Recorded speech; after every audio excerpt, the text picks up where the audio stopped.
Are we all met? Pat! Pat! And here is a marvelous convenient space for our rehearsal. This green plot shall be our stage. This hawthorn brake our tiring house. And we will do it in action as we will do it before the Duke. Peter Quince. What sayest thou, bully bottom? There are things in this comedy of Pyramus and Thisbe that will never please. First, Pyramus must draw a sword to kill himself, which the ladies cannot abide. How answer you that?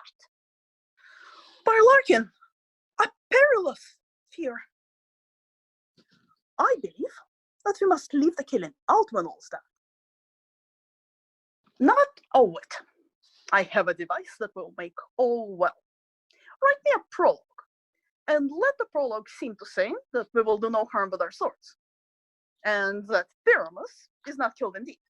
And for more the better assurance, tell them that I, Pyramus, am not Pyramus, but Bottom the Beaver. This will put them out of fear. Well, we will have such a prologue, and it will be written in 8 and 6. No, make it 2 more. Let it be written in 8 and 8. Will not the ladies be afeard of the lion? I fear it, I promise you. Masters, you ought to consider with yourselves to bring in, God shield us, a lion among ladies is a most dreadful thing, for there is not a more fearful wild fowl than your lion living, and we ought to look to. Therefore another prologue must tell he is not a lion. Nay, you must name his name, and half his face must be seen through the lion's neck, and he himself must speak through, saying thus, or to the same effect, ladies, or fair ladies, I would wish you, or I would request you, or I would entreat you not to fear, not to tremble my life for yours. If you think I come hither as a lion, it were pity of my life. No, I am no such thing. I am a man, as other men are. And there indeed let him name his name, and tell them plainly he is Snug the joiner. Well, it shall be so, but there is 2 hard things. To bring the moonlight into a chamber, for, well, you know, Pyramus and Thisbe meet by moonlight. Does the moon shine the night we play our play? A calendar. A calendar! Look in the almanac. Find out moonshine. Find out moonshine! Yes, it doth shine that night. Why then, may you leave a casement at the great chamber where we play open, and the moon may shine in at the casement? Aye. Or else one must come in with a bush of thorns and a lanthorn, and say he comes to disfigure or present the person of moonshine. And there is another thing. We must have a wall in the great chamber, for Pyramus and Thisbe says the story to talk through the chink of a wall. You can never bring in a wall. What say you, Bottom? Some man or other must present wall, and let him have some plaster or some loam or some rough cast about him to signify wall. And let him hold his fingers thus, and through that cranny shall Pyramus and Thisbe whisper. If that may be, then all is well. Come sit down, every mother's son, and rehearse your part. Pyramus, you begin. When you have spoken your speech, enter into that break, and so everyone according to his cue. What heaven holds said we swaggering here, so near the cradle of the fairy queen? What? A play toward? I'll be an auditor. An actor too, perhaps, if I see cause. Speak, Pyramus. Thisbe, stand forward. Thisbe, the flower of odious savor sweet, odors, odors, odors, savor sweet, so hath thy breath, my dearest Thisbe dear. But hark a voice, say thou but there a while, and by I will to thee appear. A stranger Pyramus that e'er played here, Must I speak now?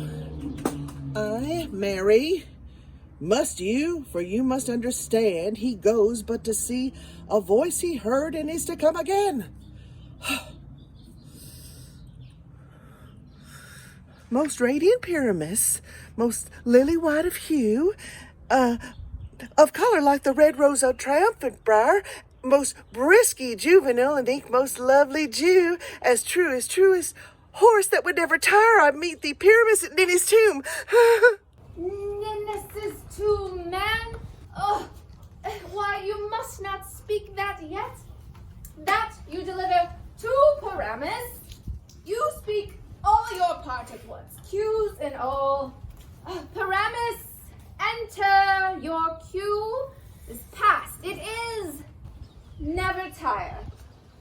Oh, as true as... Truest horse that yet would never tire. If I were fair, this be, I were only dying.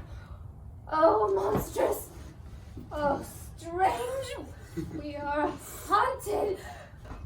Pray, masters, fly, masters, help! I'll follow you. I'll lead you about around. Through bog, through bush, through brake, through briar. Sometimes a horse I'll be, sometime a hound. A hog, a headless bear, sometime a fire. And neigh and bark and grunt and roar and burn, like horse, hound, hog, bear, fire at every turn. Why do they run away? This is a knavery of them to make me afeard. Oh, Bottom, thou art changed. What do I see on thee? What do you see? You see an ass head of your own, do you? Oh, bless thee, Bottom, bless thee, thou art translated. I see their knavery. This is to make an ass of me, to fright me if they could. But I will not stir from this place, do what they can. I will walk up and down here, and I will sing, that they shall hear I am not afraid. The ousel cock so black of hue, with orange tawny bill, the throstle with his note so true, the wren with little quill. What angel wakes me from my flowery bed? The finch, the sparrow, and the lark, the plain song cuckoo gray, whose note full many a man doth mark, and dares not answer nay. For indeed who would set his wit to so foolish a bird? Who would give a bird that lie, though he cry cuckoo never so? I pray thee, gentle mortal, sing again. My ear is much alarmed to the north, so is mine eye in hurl to thy shape, and thy fair view choose force, perforce doth move me on the first view to say, to swear I love thee.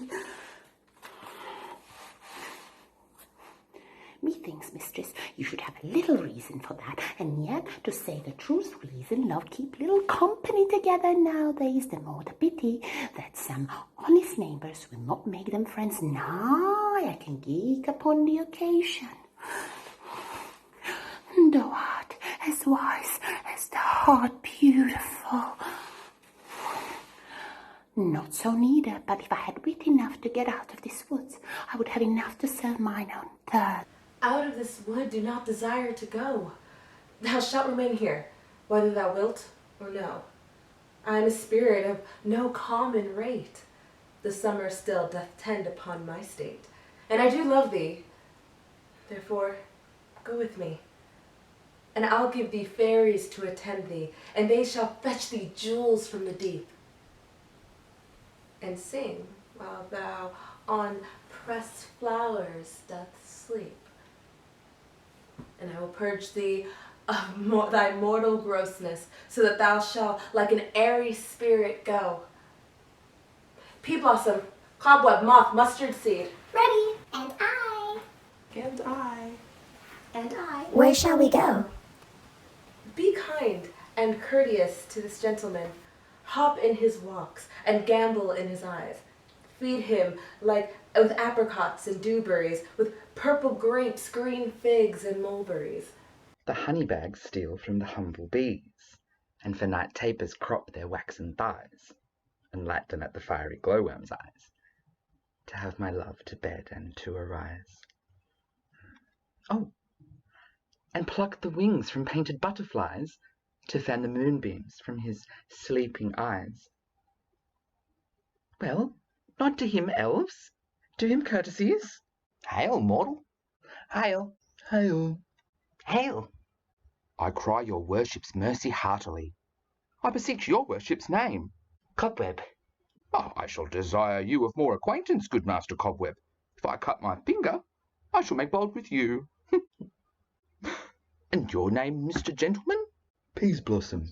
I pray you commend me to Mistress Squash your mother, and to Master Peascod your father, good Master Peaseblossom. I shall desire you of more acquaintance too. And your name, I beseech you, sir? Mustardseed! Good Master Mustardseed, I know your patience well. That same cowardly giant like Oxbeath hath devoured many a gentleman of your house. I promise you your kindred had made my eyes water ere now. I desire your more acquaintance, good Master Mustardseed. Eeaw! Come, wait upon him, and lead him to my bower. The moon, methinks, looks with a watery eye, and when she weeps, weeps every little flower, lamenting some enforced chastity. Tie up my love's tongue, and bring him silently.